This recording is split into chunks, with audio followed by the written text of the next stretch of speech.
നമസ്കാരം. സെൻട്രൽ മാഗസിൻ്റെ പുതിയ ലക്കത്തിലേക്ക് എല്ലാവർക്കും ഒരിക്കൽ കൂടി സ്വാഗതം. മലയാളത്തിൻ്റെ സ്വന്തം പുതുവർഷ പുലരിയിലാണല്ലേ നമ്മൾ നിൽക്കുന്നത്. അപ്പോൾ ഈ പ്രതീക്ഷകൾ വിജയത്തിലേക്കെത്തുന്ന ചില കൈവഴികളെക്കുറിച്ച് നമുക്ക് പരിചയപ്പെടാം. നമ്മളെല്ലാവരും ജീവിക്കുന്നത് ചില കണക്കുകൂട്ടലുകളാണല്ലേ. ചില കണക്കുകൂട്ടലുകൾ ശരിയാവും, ചിലത് തെറ്റിപ്പോവും. അഥവാ നമ്മുടെ കണക്കുകൂട്ടലുകൾ തെറ്റിപ്പോയാലും നമ്മുടെ ഉള്ളിൽ ഒരു ഫയർ ഉണ്ടെങ്കിൽ സംഗതി കളറാവും. ഈ സംഗതി എന്ന് പറഞ്ഞാൽ ജീവിതം. അങ്ങനെ കളറായ ഒരു ജീവിതമാണ് നമ്മൾ ആദ്യം പരിചയപ്പെടുന്നത്. കോട്ടയം പേരൂർ സ്വദേശി ഓമന സോമൻ എന്ന 63-കാരി. കണ്ടു നോക്കാം ആ കളറായ ജീവിതം.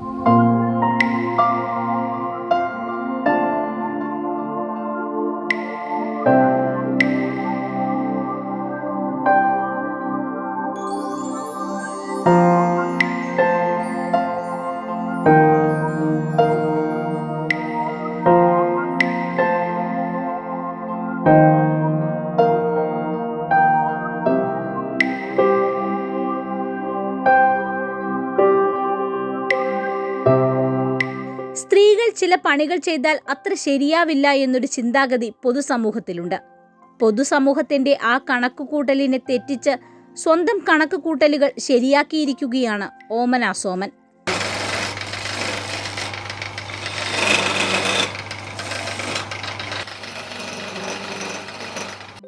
ആയിരത്തി 1979 ഓമന സോമൻ ഫസ്റ്റ് ക്ലാസ്സോടെ SSLC പാസ്സാകുന്നത്. അതും കണക്കിന് 95% മാർക്ക് വാങ്ങി. അധ്യാപകരും സഹപാഠികളും ഓമന ഉന്നത വിദ്യാഭ്യാസം നേടുമെന്ന് കരുതി. എന്നാൽ വീട്ടിലെ പ്രാരാബ്ധങ്ങൾ കണക്കുകൂട്ടലുകൾ തെറ്റിച്ചു. തുടർ പഠനം സാധ്യമായില്ല. 10ാം ക്ലാസ്സിലാണെങ്കിൽ ഫസ്റ്റ് റാങ്ക് വാങ്ങിച്ചാണ് പാസ്സായത്. മുന്നോട്ട് പഠിക്കാനുള്ള സാഹചര്യം ഉണ്ടായില്ല. ഒന്നാമതേ ദൂരെ കൂടുതൽ ആണെന്നും പറഞ്ഞ് അച്ഛൻ വിട്ടില്ല. പിന്നെ സാമ്പത്തിക ബുദ്ധിമുട്ടുമൊക്കെ ആയിട്ട് പോകാൻ പറ്റിയില്ല. ഇവിടെ പഠിച്ചു 3 വർഷം കഴിഞ്ഞപ്പോഴത്തേക്ക് അഡൽട്ട്സ് എഡ്യൂക്കേഷൻ ഡിപ്പാർട്ട്മെൻറ്റിൻ്റെ ഒരു എക്സാം ഉണ്ടായിരുന്നു. ആ എക്സാമിൽ എനിക്ക് ഫസ്റ്റ് റാങ്ക് കിട്ടി. MG യൂണിവേഴ്സിറ്റിയുടെ സർട്ടിഫിക്കറ്റും കിട്ടി. എന്തും പഠിക്കാനൊരു താല്പര്യം ഉണ്ടായിരുന്നു. കൂലിപ്പണി ഉൾപ്പെടെ പല പണികൾക്കിടെ ടൈപ്പ് റൈറ്റിംഗ് പഠിച്ചു. പിന്നെ 1983 വിവാഹം. 10ാം ക്ലാസ് യോഗ്യത വെച്ച് അപേക്ഷിച്ച 2 PSC പരീക്ഷകൾ ജയിച്ച് കണ്ണൂരിലും തൊടുപുഴയിലും ജോലി കിട്ടി. കുടുംബത്തിന്റെ ഉത്തരവാദിത്തം മൂലം അന്ന് ആ ജോലിക്ക് പോകാൻ സാധിച്ചില്ല. തയ്യൽ, എംബ്രോയിഡറി, ഗ്ലാസ് പെയിന്റിംഗ് തുടങ്ങിയവ പഠിച്ചെങ്കിലും കാര്യമായ ജോലികൾ കിട്ടിയില്ല. കുടുംബശ്രീയുടെ നേതൃത്വത്തിൽ ബുക്ക് ബൈൻഡിംഗ് പഠിച്ചെങ്കിലും അതും അത്ര ഗുണകരമായില്ല. പിന്നീട് 44-ാം വയസ്സിൽ മരപ്പണി പഠിക്കാൻ ഇറങ്ങുന്നു.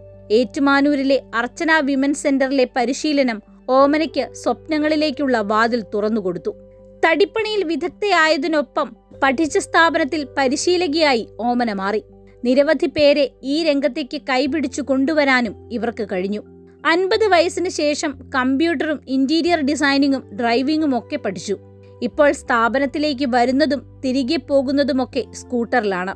കോട്ടയത്ത് നിന്നും സ്കൂട്ടർ ഓടിച്ച് കൊച്ചിയിലും തിരുവനന്തപുരത്തും ഒക്കെ പോയിട്ടുണ്ട് ഓമന.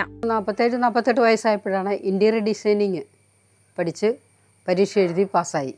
55 വയസ്സായപ്പോഴാണ് 4 വീലർ പഠിച്ച് അതിൻ്റെ ലൈസൻസ് എടുത്തു വെച്ചിട്ടുണ്ട്. വീടുകളുടെ ഹാളുകൾ, കിച്ചണുകൾ, വിവിധ സ്ഥാപനങ്ങൾ തുടങ്ങിയവയുടെ ഇന്റീരിയർ ഡിസൈനിങ് വർക്കുകളും ഓമന ഏറ്റെടുത്ത് ചെയ്തു കൊടുക്കുന്നുണ്ട്. മരപ്പണിയിൽ നിരവധി പരീക്ഷണങ്ങൾ സ്വയം നടത്തി വിജയിച്ചിട്ടുണ്ട് ഓമന. പൂർണ്ണമായും കടഞ്ഞെടുത്ത തടിയിൽ തീർത്ത തൊട്ടിലും അടുക്കള ഉപകരണങ്ങളും അടക്കം പലതുമുണ്ട്. പുതുതായി എന്ത് കണ്ടാലും അത് സ്വന്തമായി ഉണ്ടാക്കിയെടുക്കാനുള്ള ഉത്സാഹമാണ് ഇവരുടെ പ്രത്യേകത. കട്ടിള, ജനൽ, കിച്ചൺ ക്യാബിനറ്റ് ഉൾപ്പെടെ സകല തടിപ്പണികളും, കട്ടിൽ മുതൽ അലമാര വരെ എല്ലാ വീട്ടുപകരണങ്ങളും, വിളക്കു മുതൽ ആഭരണപ്പെട്ടി വരെയുള്ള കൗതുക വസ്തുക്കളും ഓമനയുടെ കരവിരുതിൽ രൂപം കൊള്ളുന്നു. ഒരിടത്തൊരു ഒരു അലമാരി കൊടുക്കണമായിരുന്നു. അത് 7 അടി പൊക്കം 8 അടി വീതിയുള്ള ഒരു അലമാരിയാണ്. ആരും കാണാത്ത രീതിയിൽ ഒരു ഡ്രോ വെച്ച് കൊടുക്കണമെന്ന് പറഞ്ഞു. ശരിക്കും പറഞ്ഞാൽ 1 മാസത്തോളം ഞാൻ അതേപ്പറ്റി ആലോചിച്ചു. സാധാരണ എല്ലാ അലമാരിയുടെയും ഫ്രണ്ടിൽ ഒരു പലക വെക്കും, ശ്രദ്ധിച്ചിട്ടില്ലേ? ആ പലക വെക്കുന്നത് 4 ഇഞ്ച് മതി. ഞാനത് 9 ഇഞ്ചാക്കി. അതിനകത്ത് 3 വലിയ ഡ്രോ വെച്ച് 2 സൈഡ് മാത്രം ആണി വെച്ച് മറച്ചു. എന്നിട്ട് ഈ ഡ്രോ അതിനകത്ത് വെച്ച് ഹാൻഡിലും ഉണ്ട്, ലോക്കും ഉണ്ട്, എല്ലാം ഉണ്ട്. 3 ഡ്രോ വലുതാണ്. പുറമേ നോക്കൂ. എന്നിട്ട് ഈ പലക വെച്ചങ്ങ് മൂടുന്നത് എങ്ങനെയാണെന്ന് ചോദിച്ചാൽ നമുക്കൊരു ക്ലിപ്പ്, ആ ക്ലിപ്പിലാണ് ഇത് നിൽക്കുന്ന പലക. അപ്പോൾ ആ പലക നമുക്ക് കൈകൊണ്ടെടുക്കാം. പലക കൈകൊണ്ട് എടുത്തു കഴിയുമ്പോൾ ഈ ട്രോ 3 കാണും. പുറമേ യാതൊരു തെളിവുമില്ല, ഹാൻഡിലില്ല, നോബില്ല, യാതൊരു ഇതുമില്ല. ഇങ്ങനെ ഒരു ക്ലിപ്പ് ഉണ്ടെന്ന് പോലും അറിയത്തില്ല. ചെങ്ങനാശ്ശേരി വെള്ളപ്പൊക്കമുണ്ടായ സ്ഥലത്ത് പൂർണ്ണമായും മുളയിൽ തീർത്ത വീട് പണിതു നൽകിയത് ഓമനയും സംഘവുമാണ്. കാർപ്പന്ററിയിലേക്ക് സ്ത്രീകളുടെ കടന്നുവരവ് കുറവാണ്. പക്ഷേ ആഗ്രഹം കൊണ്ട് പരിശീലിക്കാൻ എത്തിയാലും പകുതി വഴിയിൽ ഉപേക്ഷിക്കുകയോ പഠനത്തിന് ശേഷം മറ്റു വഴികളിലേക്ക് പോകുകയോ ചെയ്യുന്നു. നമുക്ക് തൊഴിൽ കിട്ടാനുള്ളൊരു ബുദ്ധിമുട്ട് കൊണ്ടാണ് എല്ലാവരും ഇങ്ങനെ നിർത്തി പോകുന്നത്. ഇന്നിപ്പോൾ എന്താണെന്ന് പറഞ്ഞാൽ ഈ വർക്ക്ഷോപ്പ് നിലനിൽക്കുന്നിടത്തോളം കാലം എനിക്ക് നിൽക്കാൻ പറ്റിയില്ലല്ലോ. ആ സമയത്ത് ഇവിടെ ഒരു സ്ത്രീ ആയിരിക്കണം ഇതിൻ്റെ മുഖ്യമായിട്ടുള്ള കാര്യങ്ങൾ ചെയ്യാൻ. അങ്ങനെ ഒരു ആഗ്രഹമുണ്ട്. ആൺകുട്ടികൾ വന്നാൽ അവരെയും പഠിപ്പിക്കാം. പക്ഷേ ഇവിടെ കൂടുതൽ പെൺകുട്ടികൾക്കാണ്. കാരണം എന്താണെന്ന് വെച്ചാൽ വേറെങ്ങും പെൺകുട്ടികളെ പഠിപ്പിക്കുന്നില്ല. അപ്പം അവർക്ക് ധൈര്യമായിട്ട് എൻ്റെ അടുക്ക വരാം. ജോലി ചെയ്യുന്നതിൽ മാത്രമല്ല പഠിപ്പിക്കുന്നതിലും ഓമനയുടെ വൈദഗ്ധ്യം പ്രശംസനീയമെന്നാണ് പരിശീലനത്തിനെത്തുന്നവർ പറയുന്നത്. ഞാൻ ഒരു വീഡിയോ കണ്ടിട്ട് വന്നതാണ്. ഇങ്ങനത്തെ ക്രാഫ്റ്റ് ഐറ്റംസ് ഒക്കെ ഉണ്ടാക്കാൻ ഭയങ്കര ഇഷ്ടമാണ്. അപ്പം എനിക്ക് ഐഡിയ ഉള്ള സാധനങ്ങൾ കാണിച്ചു കൊടുക്കും. അപ്പം അതെങ്ങനെയാണ് ചെയ്യേണ്ടതെന്ന് പഠിപ്പിച്ചു തരും. ആദ്യമേ എനിക്കും പേടിയായിരുന്നു. പിന്നെ കുറച്ച് ബലമൊക്കെ കൊടുത്താലാണ് ഇതൊക്കെ ഇതാക്കാൻ പറ്റത്തുള്ളൂ. കുറച്ച് ആരോഗ്യമൊക്കെ വേണം. കാണുമ്പോൾ സിമ്പിളായിട്ട് തോന്നും. ആൾ ഭയങ്കര ഈസി ആയിട്ട് ചെയ്യുന്ന കാണുമ്പോൾ. മരപ്പണിയിൽ പരമ്പരാഗതമായി കിട്ടിയ വൈഭവവും ഓമനയ്ക്കുണ്ട്. എന്നാൽ കുട്ടിയായിരുന്നപ്പോൾ അച്ഛൻ പണിസ്ഥലത്ത് പ്രവേശിപ്പിക്കുമായിരുന്നില്ല. പണ്ടൊക്കെ കാളവണ്ടിയല്ലേ ഉള്ളായിരുന്നു. എൻ്റെ അച്ഛൻ കാളവണ്ടി പണിക്കാരനായിരുന്നു. അത് വലിയൊരു ചക്രം ഉണ്ടാക്കിയിട്ട് ആ ചക്രത്തെ കൂടെ കയറിട്ടിട്ട് ഈ തടി വെക്കാനൊരു ഇതുണ്ട്, അതിന് കൂട്ടച്ചെന്ന് പറയും. പിന്നെ അത് ചെയ്തതൊക്കെ ഇങ്ങനെ മനസ്സിൽ ഇങ്ങനെ വന്ന് ഇങ്ങനെ ചെയ്താൽ ശരിയാകും എന്നൊരു കണ്ടീഷനിൽ ഞാനത് ചെയ്തുകൊണ്ടിരിക്കുവാണ്. ഇപ്പോൾ ഭർത്താവ് VN സോമനും ഓമനയ്ക്ക് സഹായവുമായി അർച്ചന വുഡ് ക്രാഫ്റ്റിലുണ്ട്.